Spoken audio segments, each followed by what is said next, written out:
अगर आपको लगता है कि इस्लामिक आतंकवाद अभी हाल के दशकों में ही भारत आया है तो आप गलत हैं और सपनों की दुनिया में जी रहे हैं। आज से 100 साल पहले ही भारत में इस्लामिक आतंकवाद की विधिवत शुरुआत हो गई थी और वो जगह थी केरल। यही वजह है कि आज भी केरल के तार दुनिया के सबसे बड़े इस्लामिक आतंकी संगठन ISIS से जुड़े हुए हैं। UN की रिपोर्ट भी बताती है कि केरल में ISIS के 200 आतंकवादी इस वक्त छुपे हुए हैं। दरअसल इसकी वजह है केरल के कुछ इलाकों का 100 साल पुराना आतंकी इतिहास। आपको ये जानकर आश्चर्य होगा कि इस्लामिक आतंकवाद ने केरल में अपने पैर जमाए थे आज़ादी के आंदोलन की आड़ में। जी हाँ, जैसा कि मैंने आपको अपने पिछले 3 वीडियोस में बताया था कि कैसे भारत और दुनिया में इस्लामिक सत्ता की स्थापना के लिए खिलाफत आंदोलन शुरू हुआ और कैसे इसमें महात्मा गांधी और कांग्रेस कूद पड़ी। आज मैं आपको बताऊंगा कि कैसे हिंदू मुस्लिम यूनिटी के नाम पर शुरू हुए इस आंदोलन में हजारों हजार हिंदुओं का खून बहाया गया। आपने अक्सर वामपंथी, धर्मनिरपेक्ष और जिहादियों को गुजरात, मुजफ्फरनगर, मेरठ और अलीगढ़ के दंगों के बारे में बात करते तो सुना होगा, लेकिन कभी आपने इनको मोपला नरसंहार के बारे में बात करते नहीं देखा होगा। जी हाँ, मोपला नरसंहार, जिसमें हजारों हजार हिंदुओं को बेदर्दी से मारा गया, हजारों हिंदू औरतों की अस्मत लूटी गई और हजारों हिंदुओं का तलवार की नोक पर धर्म परिवर्तन करवाया गया। आज मैं आपको तथ्यों, तर्कों और सबूतों के साथ 1921 में हुए मोपला नरसंहार की पूरी खूनी दास्तां सुनाऊंगा। लेकिन उसके पहले इन मोपला मुसलमानों का DNA जानना बेहद जरूरी है, क्योंकि वामपंथी इतिहासकारों ने बेहद चालाकी के साथ हिंदुओं के इस नरसंहार को मोपला विद्रोह या मालाबार विद्रोह का नाम दे दिया है और ये साबित करने की कोशिश की है कि मोपला मुसलमानों ने अंग्रेजों के खिलाफ विद्रोह किया था और वो एक तरह के क्रांतिकारी थे। लेकिन हकीकत में आप मोपला मुसलमानों को भारत का पहला आतंकवादी संगठन या इन्हें फुल टाइम जिहादी भी कह सकते हैं। सीधे सीधे कहा जाए तो सबसे पहले मोपलाओं ने ही भारत में जिहाद शुरू किया था। ये बात मैं ऐसे ही नहीं कह रहा। जामिए, वामिए और सेकुलर मुझ पर उंगली उठाएं उसके पहले मैं आपको बता देना चाहता हूं कि ये तथ्य मैंने ढूंढा है जाने माने वामपंथी इतिहासकार सुमित सरकार की इस किताब आधुनिक भारत से, जो इस वक्त मेरे हाथ में है। सारे जामिए, वामिए सुमित सरकार की बात को पत्थर की लकीर मानते हैं और सुमित सरकार ने भी अपने वामपंथी धर्म का पालन करते हुए इस किताब में भी मोपला मुसलमानों को जस्टिफाई करने की पूरी कोशिश की है।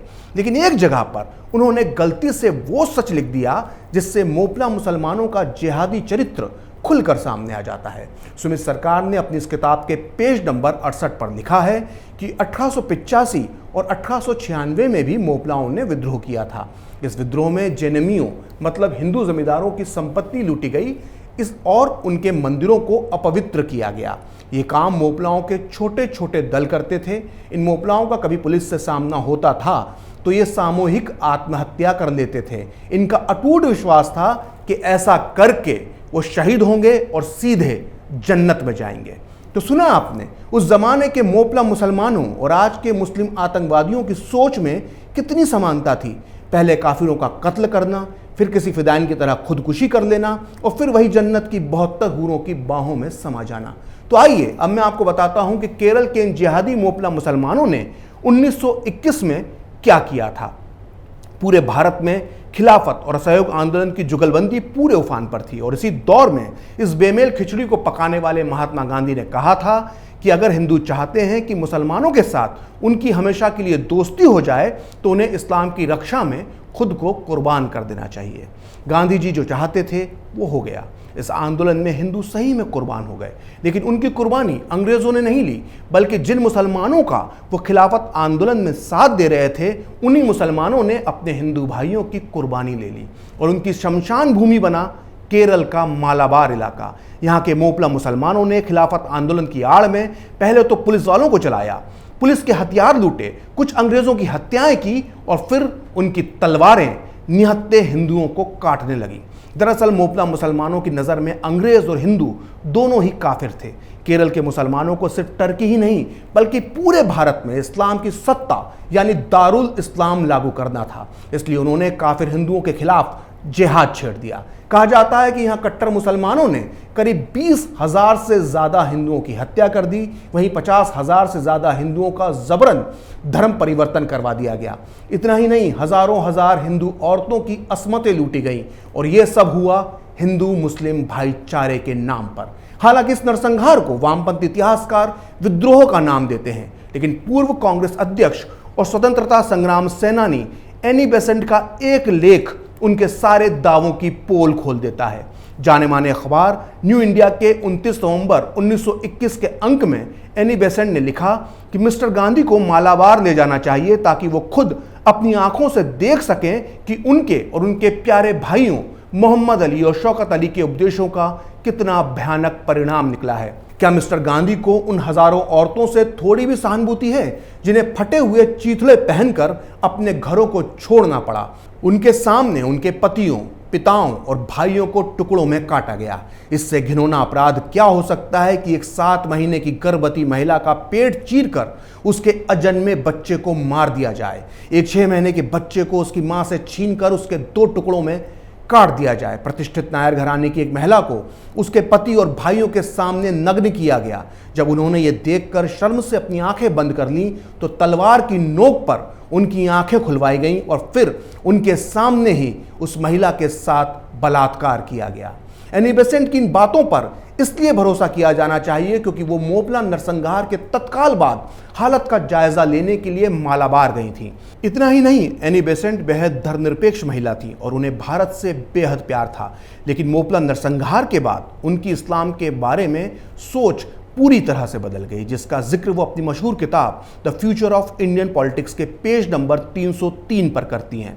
वो लिखती हैं, हमें मालाबार में सीख मिल चुकी है कि इस्लामी शासन का क्या अर्थ होता है। अब हम भारत में खिलाफत राज्य का एक और नमूना नहीं देख सकते। हैरानी की बात है कि मोपला के मुसलमानों के लिए मालाबार से बाहर रहने वाले मुसलमानों ने भी सहानुभूति रखी। इनको बचाने के लिए बाकी के मुसलमानों ने और मिस्टर गांधी ने यही सफाई दी कि मोपला मुसलमानों ने वही किया जिसकी शिक्षा उनके धर्म ने उन्हें दी है। एनी बेसेंट आगे लिखती हैं कि सभ्य समाज में ऐसे लोगों के लिए कोई जगह नहीं है जो ये मानते हैं कि उनका धर्म उन्हें उन लोगों की हत्या करने की इजाज़त देता है जो अपने धर्म परिवर्तन करने से इनकार कर देते हैं। ऐसे मध्ययुगीन विचार रखने वालों को या तो शिक्षित करना चाहिए या फिर उन्हें उन देशों में भेज देना चाहिए जहां इस तरह के विचारों को मान्यता मिली हुई है। तो सुना आपने, एनी बेसेंट के ये विचार आज भी कितने प्रासंगिक हैं। मोपला नरसंहार को क्रांति का नाम देने वाले झूठे वामपंथी इतिहासकारों को नीलांबुर की रानी का वो पत्र पढ़ना चाहिए जो उन्होंने भारत के तत्कालीन वायसराय लॉर्ड रीडिंग की पत्नी लेडी रीडिंग को लिखा था। नीलांबुर की रानी ने दर्दनाक पत्र मालाबार की सारी पीड़ित हिंदू महिलाओं की तरफ से लिखा था। ये पत्र आज भी एक ऐतिहासिक दस्तावेज है जिसमें लिखा हुआ है कि हम मालाबार की हिंदू औरतें लेडी रीडिंग को ये पत्र इसलिए लिख रही हैं कि उन्हें पता चले कि हम पर किस तरह के अत्याचार किए गए हैं। मोपलाओं ने जो आतंक मचाया है उसकी वजह से पूरे इलाके के कुएं और तालाब हमारे प्रिय लोगों की लाशों से अटे पड़े हैं। उनका गुनाह सिर्फ इतना था कि उन्होंने अपने पुरखों के धर्म को छोड़ने से इनकार कर दिया था। गर्भवती औरतों के पेट चीर दिए गए और उनकी लाशों के अंदर से शिशु झांक रहे थे। हमारे बच्चों, पतियों, भाइयों और पिताओं को हमारे सामने जिंदा जलाया गया। हमने जंगलों में छुपकर अपनी जान बचाई है। जब हमारे बच्चे रोने लगते थे तो हम उनका मुंह दबा देते थे ताकि कोई उनकी आवाज़ ना सुन ले। हमारी बहनों का जबरन धर्म परिवर्तन करवाकर उनकी मोपला कुलियों से शादी करवाई गई। इंसानियत को शर्मिंदा करने वाले इस नरसंहार को अंजाम दिया था मोपलाओं के कट्टर जिहादी नेता अली मुस्लियार और उसके साथी वरियम कुन्नन कुंजा हम्मद हाजी ने। अगर आपको लगता है कि ये दोनों किरदार इतिहास की बात है और इनका आज के मुसलमानों से कोई लेना देना नहीं है तो आप गलत हैं। यकीन मानिए, आप सो नहीं रहे बल्कि आप बेहोशी की अवस्था में हैं जिसे कुछ पता ही नहीं है कि उसके आसपास क्या चल रहा है। पिछले दिनों आपको जामिया की पोस्टर गर्ल तो याद होगी, वही लदीदा और आयशा जो एक पत्थरबाज को बचाने के लिए दिल्ली पुलिस से भिड़ गई थी, जिन्हें एक महान पत्रकार ने शीरो की उपाधि दी थी। अब इसी लदीदा के इस फेसबुक पोस्ट को ध्यान से देखिए जो इन्होंने सीए विरोधी आंदोलन के दौरान 14 दिसंबर 2019 को पोस्ट किया था। अपने पोस्ट में ये लिखती हैं कि हम अल्लाहू अकबर के नारे लगाएंगे क्योंकि हम अली मुस्लियार की बेटियां हैं। सोचिए, जिस अली मुस्लियार के हाथ हजारों बेगुनाह हिंदुओं के खून से सने हुए हैं, उसी अली मुस्लियार को जामिया की स्टूडेंट लदीदा अपना बाप बताती हैं। अब सुनिए वरियम कुन्नन कुंजा हम्मद हाजी के बारे में। सैकड़ों हिंदुओं को जिंदा जला देने वाले इस हैवान पर फिल्म प्रोड्यूसर आशिक अबू मलयालम भाषा में एक मूवी बना रहे हैं। केरल की वामपंथी सरकार और वहां की ताकतवर राजनीतिक पार्टी मुस्लिम लीग मोपला के इन खलनायकों को अपना हीरो मानती है। यही वजह है कि इनसे सीख लेकर आज भी केरल के कई मुस्लिम नौजवान दुनिया के सबसे खूंखार आतंकी संगठन ISIS में शामिल होते हैं और सीरिया से लेकर काबुल के गुरुद्वारे तक जिहादी हमलों को अंजाम देते हैं। आपको पता होना चाहिए कि ISIS का सरगना बगदादी भी खलीफत की स्थापना के लिए ही बेगुनाहों का खून बहा रहा था। खैर आगे बढ़ते हैं। वैसे तो मोपला नरसंहार पर वीर सावरकर ने भी पुस्तक लिखी है जो इस वक्त मेरे हाथ में है, लेकिन मैं इस किताब से कोई हवाला नहीं दूंगा क्योंकि सच होने के बाद भी लिबरल गैंग इस किताब में लिखी वीर सावरकर की बातों को सही नहीं मानेगा। इसलिए मैं बामियों और जिहादियों को ऐसे शख्स की किताबों का हवाला दूंगा जिसके धर्मनिरपेक्ष होने पर दुनिया का कोई भी इंसान सवाल नहीं उठा सकता। ये किताब है डॉक्टर भीमराव बाबा साहब अम्बेडकर की और इसका नाम है पाकिस्तान और द पार्टीशन ऑफ इंडिया, जो इस वक्त मेरे हाथ में है। और इस किताब के पेज नंबर 171 पर डॉक्टर अंबेडकर ने जो लिखा है उसे आप ध्यान से सुनिए। वो लिखते हैं कि मोपला विद्रोह का मकसद इस्लामिक राज्य की स्थापना करना था। जब मोपलाओं का इस इलाके में शासन हो गया तो उन्होंने अली मुस्लियार की ताजपोशी कर दी। ब्रिटिश सरकार के खिलाफ तो विद्रोह समझ में आता है, लेकिन मोपला मुसलमानों ने हिंदुओं के साथ जो व्यवहार किया वो दिमाग खराब कर देने वाला है। हिंदुओं पर भयंकर अत्याचार किए गए, जैसे कत्लेआम, धर्म परिवर्तन, मंदिरों को तोड़ना और गर्भवती स्त्रियों के पेट चीर देना। यह सिर्फ एक हिंदू मुस्लिम दंगा नहीं था, बल्कि पूरी प्लानिंग के साथ की गई एक हिंसा थी जिसमें अनगिनत हिंदू मारे गए और उनका धर्म परिवर्तन हुआ। तो सुना आपने डॉक्टर अंबेडकर के क्या विचार थे इस मोपला नरसंहार पर। वैसे इन विचारों को उन लोगों को भी सुनना चाहिए जो जय भीम और जय मीम के नारे लगा रहे हैं।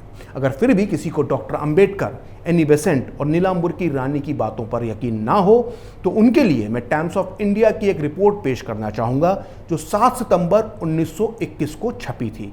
मोपला नरसंहार के बारे में करीब 100 साल पुरानी इस रिपोर्ट में लिखा है कि मालाबार में वर्तमान स्थिति के लिए खिलाफत आंदोलन और असहयोग आंदोलन के नेताओं का खतरनाक खेल जिम्मेदार है। इस विद्रोह में मोपलाओं ने हर तरह की कट्टरता का सहारा लिया है। हिंदू शरणार्थियों ने बताया है कि मोपलाओं ने उच्च हिंदू घराने की लड़कियों को नग्न करके उनके परिवार वालों के सामने उन्हें घुमाया। अपहृत की गई हिंदू लड़कियों का धर्म परिवर्तन करवाया गया। उसके बाद उन्हें मोपला महिलाओं की तरह कपड़े और जेवर पहनने के लिए मजबूर किया गया। सम्मानित हिंदू पुरुषों का धर्म परिवर्तन हुआ, जिसमें कुछ मुसलियारों और थंगलों, एक तरह की उच्च मुस्लिम जाति थी, की उपस्थिति में उनका खतना करवाया गया। ये सब हिंदू मुस्लिम एकता के लिए शर्मनाक था, जिसके नारे खिलाफत आंदोलन में सुनाई देते थे। बड़ी तादाद में हिंदुओं को सड़कों पर इसलिए नंगा घुमाया गया ताकि उनके अंदर का आत्मसम्मान हमेशा के लिए खत्म हो जाए। हैरानी की बात है कि इन अत्याचारों पर मोपला महिलाओं ने भी अपने पतियों को कुछ नहीं कहा। मोपला नरसंहार की दास्तानें ऐसी थी कि इन्हें सुनकर किसी भी हैवान का दिल पिघल जाए, लेकिन महात्मा कहे जाने वाले गांधी पर इसका वैसा असर नहीं हुआ जैसा कि होना चाहिए था। गांधी जी के दिमाग में हिंदू मुस्लिम एकता का ऐसा फितूर सवार था कि उन्हें मुसलमानों की कोई गलती दिखती ही नहीं थी। ये बात मैं नहीं कह रहा, बल्कि ये विचार हैं डॉक्टर अंबेडकर के, जो उन्होंने अपनी इस किताब के पेज नंबर 165 पर लिखे हैं। वो लिखते हैं कि गांधी जी हिंदू मुस्लिम एकता के बारे में इतने ज़्यादा सनकी हो चुके थे कि उन्होंने उन खिलाफतवादियों की हरकतों को अनदेखा कर दिया जो मोपला मुसलमानों को उनके कारनामों पर बधाई दे रहे थे। मोपलाओं के बारे में गांधी जी ने कहा कि मोपला अल्लाह से डरने वाले बहादुर लोग हैं।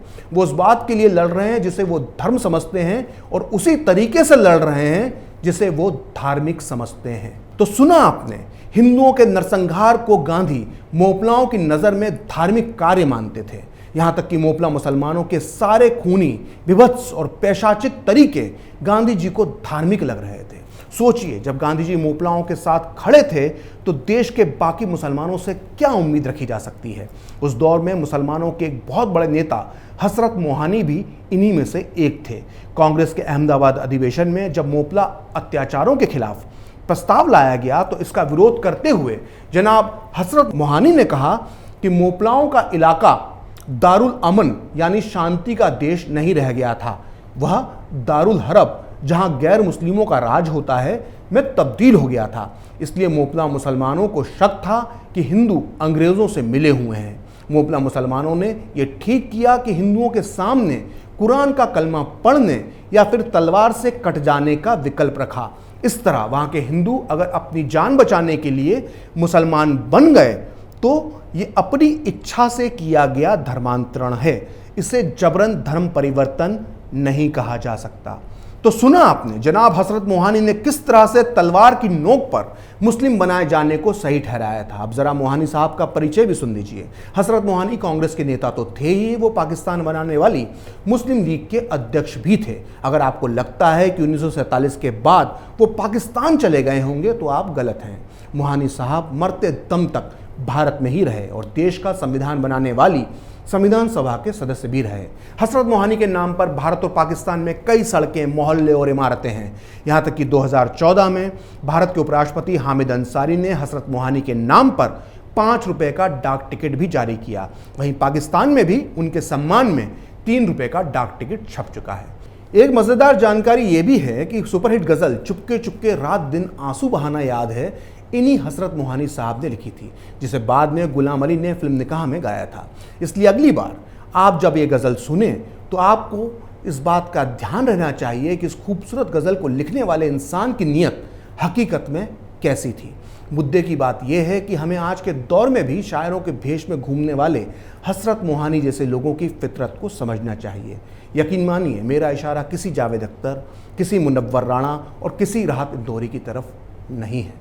खैर, अब आगे सुनिए। मोपला में हजारों हिंदुओं का जबरन धर्म परिवर्तन करवाया गया था। वो तो भला हो आर्य समाज और उसके नेताओं का, जिन्होंने खुद मालाबार में जाकर उन अभागे हिंदुओं को पूरे विधि विधान के साथ फिर से हिंदू बनाया।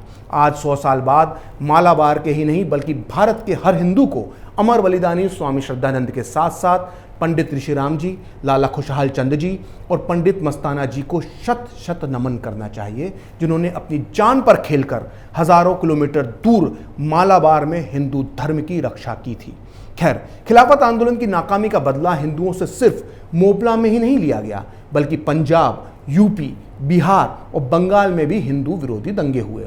लेकिन उसके बाद एक दंगा ऐसा हुआ जिसने महात्मा गांधी को इतना शर्मिंदा कर दिया कि उन्होंने मुसलमानों की इस करतूत के लिए खुद को जिम्मेदार माना और हिंदुओं से माफ़ी मांगी। ये दंगा हुआ था सीमा प्रांत के कोहट में, जहां से हर हिंदू को भगा दिया गया था। इन दंगों से गांधी इतने दुखी हो गए कि वो 18 सितंबर 1924 को 21 दिन के अनशन पर चले गए। इस अनशन के दौरान गांधी ने यंग इंडिया में अपने लेख में लिखा, जिस तरह से औरतों और बच्चों पर अत्याचार किया गया है उसे मैं कैसे सहन करूं। मैं किस मुंह से कहूं कि हिंदू अब धैर्य रखें। मैं उन्हें भरोसा कैसे दिलवा सकता हूं कि मुसलमानों से दोस्ती के अच्छे परिणाम निकलेंगे, लेकिन अब मैं लाचार हूं। मैंने जो भरोसा दिया था वो पूरा नहीं हुआ। आपको यह जानकर आश्चर्य होगा कि हिंदुओं पर हुए अत्याचार का विरोध करने के लिए गांधी ने ये 21 दिन का अनशन मौलाना मोहम्मद अली के घर में रहकर किया था। ये वो शख्स था जिसके चलाए खिलाफत आंदोलन की वजह से ही मोपला समेत पूरे देश में हिंदू विरोधी दंगे हुए थे। अब सुनिए मोहम्मद अली की इस मेहमान नवाजी पर गांधी ने क्या कहा था। वर्तमान परिस्थितियों के हिसाब से यही सही होगा कि इस उपवास की शुरुआत और अंत एक मुसलमान के घर में हो। मुझे मोहम्मद अली की छत के नीचे जो अपनापन और शानदार व्यवहार मिल रहा है वैसा मुझे आज तक कहीं और नहीं मिला। गांधी ये नाटकीयता क्यों कर रहे थे, इसका जिक्र किया है गांधी जी के पोते राजमोहन गांधी ने अपनी इस किताब मुस्लिम मन का आईना के पेज नंबर 129 पर। इस किताब में राजमोहन गांधी ने बताया है कि इस अनशन के वक्त सी राजगोपालाचारी गांधी जी के साथ थे और सी राजगोपालाचारी ने उसी दौरान गांधी के बेटे देवदास गांधी को एक पत्र में लिखा, बापू मुसलमानों की एहसान फरामोशी और मुस्लिम नेताओं की बेदली से बेहद दुखी थे। मुसलमान नेताओं को बापू के इस दुख का रत्ती भर भी एहसास नहीं हुआ। मतलब बापू भी अंदर ही अंदर जानते थे कि खिलाफत आंदोलन के बाद मुसलमानों ने हिंदुओं के साथ एहसान फरामोशी की है।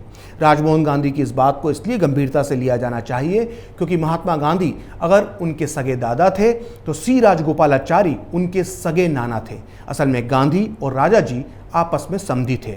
गांधी के बेटे देवदास गांधी और राजा जी की बेटी लक्ष्मी ने प्रेम विवाह किया था और राजमोहन गांधी इन दोनों के पुत्र हैं। खैर आगे बढ़ते हैं। पहले मोपला और फिर बाद में कोहट में जिस तरह से हिंदुओं के खिलाफ दंगे हुए, उससे कई बुद्धिजीवियों की सोच बदल गई।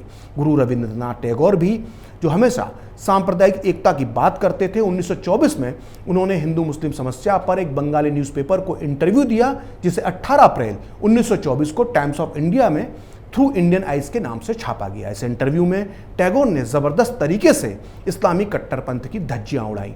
टैगोर ने कहा था कि हिंदू मुस्लिम एकता में जो सबसे बड़ी रुकावट है वो ये है कि मुसलमान अपनी देशभक्ति किसी एक देश के लिए नहीं रखते हैं। मैं यहाँ एक बात और साफ कर देना चाहता हूँ। आपने देखा होगा कि जब भी किसी दंगे या आतंकवादी घटना का जिक्र आता है तो अक्सर मुसलमान ये कह देते हैं कि ये चंद फिरका परस्त लोगों का काम है, सारे मुसलमान इस तरह के नहीं होते। मोपला में हुए हिंदू नरसंहार के बारे में भी यही कहकर पल्ला झाड़ा जाता है कि ये चंद मोपलाओं का काम था, लेकिन इस झूठ को बहुत पहले ही डॉक्टर अंबेडकर ने बेनकाब कर दिया था। वो अपनी इस किताब के पेज नंबर 320 पर जो लिखते हैं उससे साफ हो जाता है कि उस दौर में हर मुसलमान खिलाफत आंदोलन से जुड़ा हुआ था। डॉक्टर अंबेडकर लिखते हैं कि मुसलमानों ने 1920 में खिलाफत कॉन्फ्रेंस बनाई। ये इतना शक्तिशाली संगठन था कि 1924 तक मुस्लिम लीग भी इसकी छत्रछाया में रही। इन 4 सालों तक कोई भी मुस्लिम नेता यदि वो खिलाफत आंदोलन का सदस्य नहीं है तो वो किसी भी मंच से मुसलमानों को संबोधित नहीं कर सकता था। उस दौर में मुसलमानों का मुसलमानों से संपर्क बढ़ाने के लिए यही खिलाफत का एक मंच था। तो डॉक्टर अंबेडकर के विचार जानने के बाद ये साफ हो जाता है कि मोपला मुसलमानों के खूनी पाप को सिर्फ एक इलाके तक सीमित रखकर नहीं सोचा जा सकता है। मैं जाते जाते आपको ये बताना चाहता हूँ कि खिलाफत आंदोलन के 100 साल पूरे हो रहे हैं और इसके सही इतिहास को समझना और समझाना बहुत ज़रूरी है, क्योंकि खिलाफत का डीएनए आज भी हमारे देश में जिंदा है। फिलहाल खरी बात प्रखर के साथ में इतना ही। आप चाहें तो मुझसे जुड़ने के लिए मेरे फेसबुक पेज प्रखरश्री 78 को लाइक कर सकते हैं, और अगर ट्विटर पर आप मुझसे जुड़ना चाहते हैं तो मेरा ट्विटर हैंडल है प्रखरश्री 78। अगर आपको ये वीडियो पसंद आया तो इसे लाइक करें, कैपिटल टीवी को सब्सक्राइब करें। नमस्कार, धन्यवाद।